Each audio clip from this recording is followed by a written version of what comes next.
When an empath falls silent, the story is usually already finished long before anyone notices. There is a shift that almost nobody sees coming. It doesn't arrive with conflict, it doesn't come with dramatic exits, and it isn't marked by obvious signs. It arrives as quiet, and by the time an empath becomes quiet, the internal ending has already taken place. To understand this, you have to look at what comes before the silence. Silence is never where the empath begins pulling away. It is where they arrive after a long internal process that most people around them never witness. Long before the withdrawal, there is effort. Long before emotional distance, there is deep emotional investment. Empaths do not usually enter relationships lightly or superficially. When they care, they become fully engaged on multiple levels. Their awareness is finely tuned to emotional shifts that others often miss. A change in tone, a slight pause in response, a subtle shift in facial expression, these are all registered instantly. This is not imagination or overthinking. It is a heightened perceptual sensitivity shaped by a nervous system that constantly tracks emotional signals. Because of this constant awareness, empaths often take on more emotional responsibility than they should. They begin to anticipate what others need before it is expressed. They smooth out tension before it escalates. They adjust themselves in real time to maintain emotional balance in the relationship. Over time, this creates an uneven dynamic where they are doing more emotional work than they are receiving. At first, they try to communicate openly. They explain how something affected them. They clarify intentions. They revisit misunderstandings in detail, believing that clarity will naturally lead to connection. If they are not understood, they try again, sometimes more gently, sometimes more directly, and sometimes with visible emotional strain. But emotional fatigue does not appear in a single moment. It accumulates slowly through repeated experiences of not being fully heard, not being fully met, or not being emotionally matched. Their system stays alert, always scanning for repair, always hoping for reconnection. When that repair does not come consistently, the body begins to respond. Stress builds. Emotional energy depletes. What once felt like devotion gradually begins to feel like exhaustion. At a certain point, something shifts internally. The empath begins to recognize that the emotional exchange is no longer balanced. They are investing care, understanding, and patience into a space that does not return the same depth. This realization is difficult, not because they lack clarity, but because it conflicts with their hope. Empaths tend to believe in communication, growth, and emotional repair. Letting go of that belief feels almost unnatural to them, so they stay longer than most would. However, the body and nervous system eventually reach a limit. When emotional strain becomes chronic, a form of internal shutdown begins to develop. The empath stops initiating heavy conversations. They stop correcting misunderstandings in real time. They stop expressing emotional discomfort, not because they no longer feel it, but because expressing it no longer produces change. This is where silence begins to form. It is not indifference. It is self-preservation. Instead of engaging, they observe. Instead of explaining, they conserve energy. Their emotional expression becomes reduced, not because their feelings disappeared, but because their system has learned that expression no longer leads to resolution. The warmth that once came naturally becomes controlled and measured. Their responses become shorter. Their emotional availability becomes selective. From the outside, this can look like distance, disinterest, or unpredictability. But internally, it is something very different. It is a nervous system stepping away from emotional chaos in order to restore stability. At this stage, the empath is no longer trying to be understood at any cost. They are trying to remain psychologically intact. By the time silence becomes visible, the emotional shift has already happened long before. Hope has already been replaced with acceptance. The internal struggle to fix or repair the connection has already ended. What remains is clarity. The understanding that continuing to overextend emotionally would mean abandoning themselves. And once that realization settles in, their silence stops being confusing. It becomes intentional. But this quiet does not begin suddenly. It is the final stage of a much longer internal process that includes reflection, emotional replay, and deep self-questioning. Empaths tend to analyze everything after it happens. Conversations are replayed in their mind. Words are examined. Intentions are reconsidered from multiple angles. They ask themselves whether they misunderstood, whether they expected too much, whether they should have responded differently. This is not insecurity in the ordinary sense. It is their attempt to be fair, to understand all perspectives, and to avoid misjudgment. In the beginning, this level of reflection actually strengthens connection. It makes them more thoughtful, more aware, and more emotionally responsible. But when the same patterns continue without change, when apologies don't lead to behavioral shifts, when promises fade, when emotional inconsistency becomes routine, reflection slowly turns into realization. And realization is where emotional grief quietly begins. Because grief is not limited to loss through separation or endings that are clearly defined. It also exists in the slow collapse of expectation. It appears when the relationship you were investing in starts to feel fundamentally different from what you believed it could become. Empaths experience this deeply because they do not only connect to who someone is in the present, they also connect to the potential they see in them, the version of the person they believe could emerge through understanding, time, and emotional effort. When that potential does not materialize, something inside them begins to let go long before any words are spoken.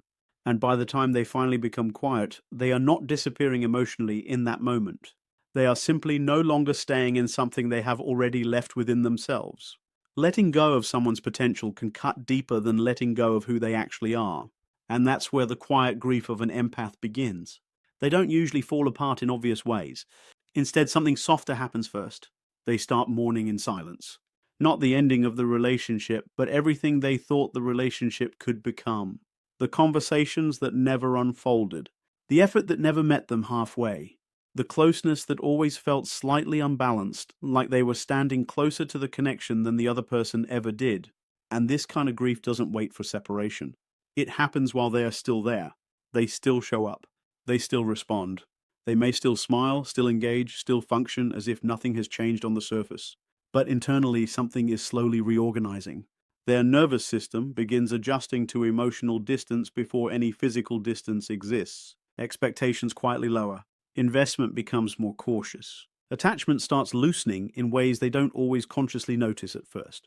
That's the part people miss, the private nature of emotional processing. It creates an internal closure long before any external ending arrives. So, by the time an empath finally pulls away, it can look sudden to others. But it isn't sudden at all. It is the result of gradual acceptance building over time. And acceptance changes everything. Once an empath accepts that their emotional needs are not going to be met in the way they require, persuasion loses its impact. Words start to feel delayed rather than meaningful. Apologies feel like they arrive too late.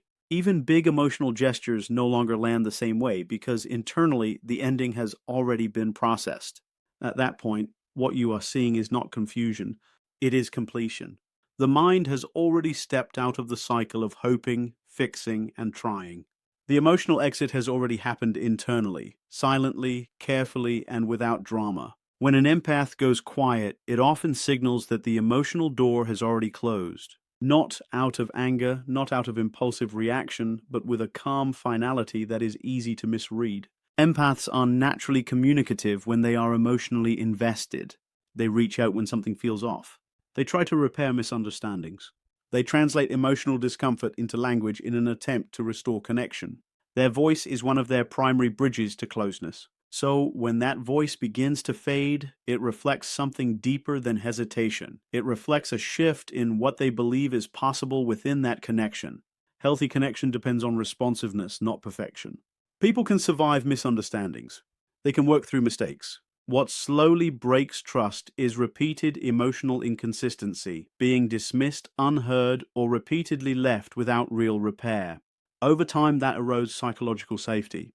And without safety, vulnerability stops feeling sustainable. Empaths don't stop speaking because they run out of words. They stop speaking because their words stop feeling effective. There comes a point where they realize they are being heard but not truly received. Their feelings are acknowledged on the surface but not integrated. And that creates a specific kind of loneliness, being emotionally alone inside a conversation that still continues. When that happens, their energy begins to shift. Instead of trying to fix every emotional rupture, they start observing patterns. Instead of reopening the same conversations again and again, they begin conserving their emotional resources. It is not manipulation. It is recalibration. The emotional withdrawal is rarely dramatic. It is gradual. First, they stop over-explaining. Then they stop correcting misunderstandings. Then they stop investing energy into being deeply understood by someone who has repeatedly shown limited capacity to meet them there. When an empath stops expressing something that once mattered deeply, it is not indifference. It is closure forming in real time. Because the nervous system adapts to repeated emotional strain, it begins prioritizing self-protection over emotional exposure. Energy becomes selective, attention becomes guarded. Internally, they begin asking quieter but more decisive questions. Is this emotionally safe? Is this mutual? Is this sustainable for me? And when those answers repeatedly point to no, withdrawal becomes a natural outcome. To the outside observer, this shift can feel sudden. One day they are engaged, responsive, emotionally present. The next they feel distant, composed, and harder to read. People often assume something changed overnight, but what actually changed is that the empath stopped holding the emotional space alone.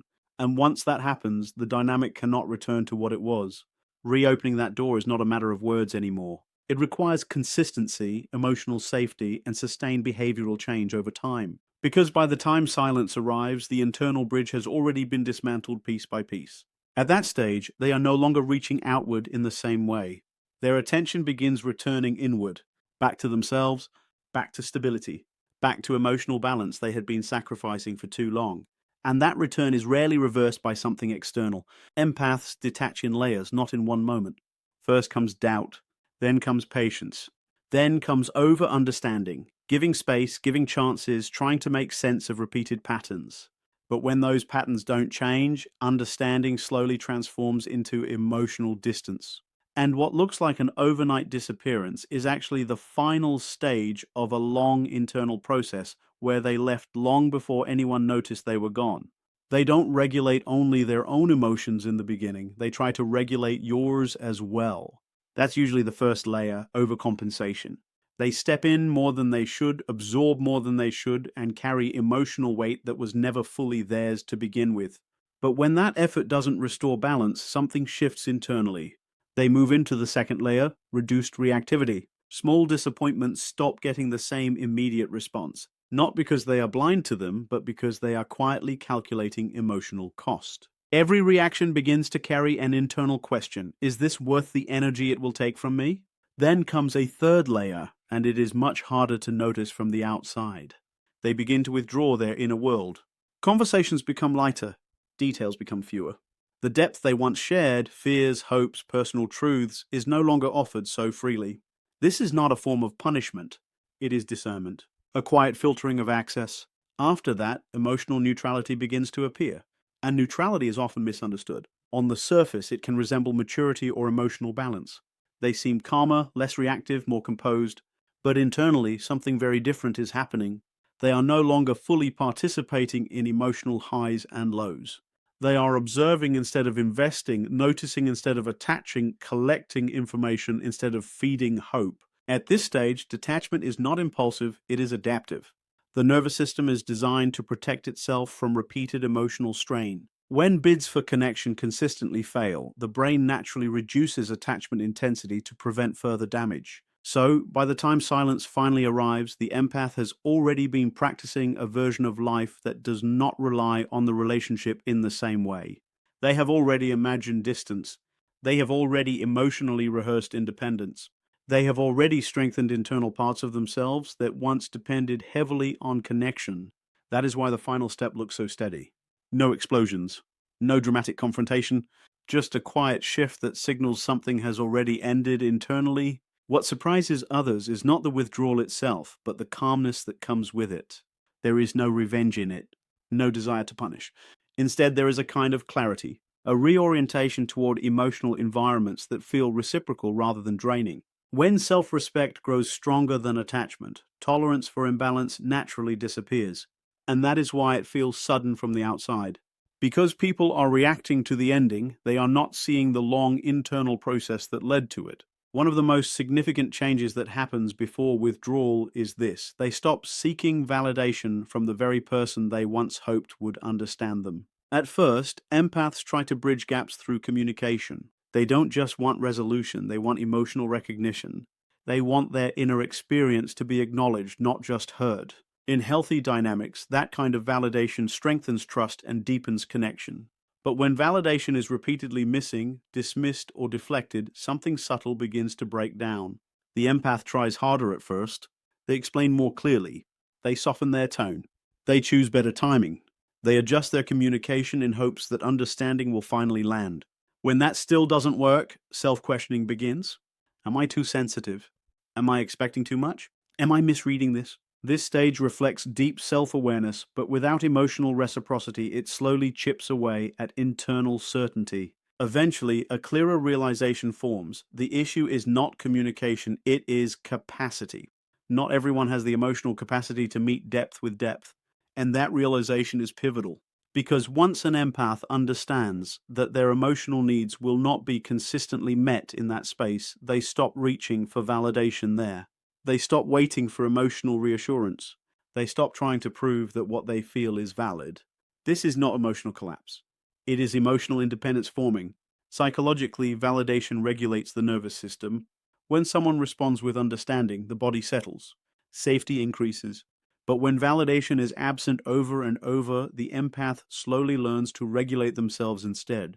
They begin processing internally, reflecting instead of confiding, writing instead of explaining, reassuring themselves instead of asking for reassurance that doesn't arrive. Emotional pain becomes something handled privately, not because they don't want connection, but because repeated dismissal has taught them that external validation is unreliable. And here is the turning point. Once someone learns to validate themselves consistently, their dependence on external validation decreases. At that point, emotional access changes. Persuasion becomes less effective. Apologies feel incomplete rather than healing. Even attempts at reconnection no longer land the same way because the empath is no longer looking outward for confirmation of their worth or experience. They are anchored in their own perception again. Their emotional clarity no longer depends on being agreed with. So, when they grow quiet, it often reflects something very specific. They have stopped asking from someone what they have finally learned to give themselves. And that form of independence is rarely reversed. At times, this silence is misread as punishment or emotional withdrawal meant to create guilt. But in most cases, it is neither. It is regulation. It is the nervous system stepping out of prolonged emotional overload and returning to stability. Empaths are not unfamiliar with emotional intensity. In fact, many have spent long periods in relationships where they were constantly adjusting, overthinking, repairing, and carrying emotional responsibility for two people. That level of internal alertness is exhausting. It keeps the system in a near constant state of tension. Silence, in contrast, feels like relief. Not immediately emptiness, but release. When they stop arguing, it is not because they have nothing left to say. It is because they no longer want to fight for understanding that keeps repeating the same cycle. When they stop reacting, it is not coldness, it is the absence of emotional turbulence. And for the nervous system, that absence feels like safety. Over time, the brain begins to associate peace with the absence of conflict, not the presence of effort. And when a connection consistently produces stress, even if love exists within it, the body starts prioritizing calm over attachment. That is when the shift becomes irreversible in most cases. Because once peace becomes familiar again, returning to emotional chaos no longer feels like connection, it feels like regression. So when an empath becomes quiet and stays quiet, it is not about withdrawal from others. It is about return to self. They are no longer trying to fix the relationship. They are no longer trying to fix themselves for the relationship. They are simply choosing a space, internal and external, that does not require them to abandon their own stability in order to maintain it. And when that kind of peace is finally found, it rarely gets traded back for emotional uncertainty again. In the end, an empath's silence is never the beginning of anything. It is the end of something that has already been unfolding for a long time. What looks like a sudden withdrawal is actually the final stage of slow emotional clarity. A process where overgiving turns into exhaustion, exhaustion turns into awareness, and awareness turns into acceptance. Long before they go quiet externally, they have already gone through everything internally, questioning, explaining, hoping, adjusting, and finally letting go. An empath does not stop caring overnight. They stop investing when caring begins to cost their sense of self. The moment emotional balance is no longer possible, they shift from connection to self-preservation. Not out of anger, but out of necessity. Their silence is not emptiness. It is resolution. It is the point where understanding replaces confusion, where acceptance replaces hope, and where inner peace becomes more important than emotional pursuit. And once an empath reaches that state, they are no longer trying to be understood. They are choosing to be stable. They are no longer trying to fix what repeatedly breaks, they are choosing what no longer breaks them. So, when an empath grows quiet, it is not a question left unanswered. It is an answer that has already been lived, processed, and decided long before anyone noticed the change. Their silence is the conclusion of everything they could no longer continue.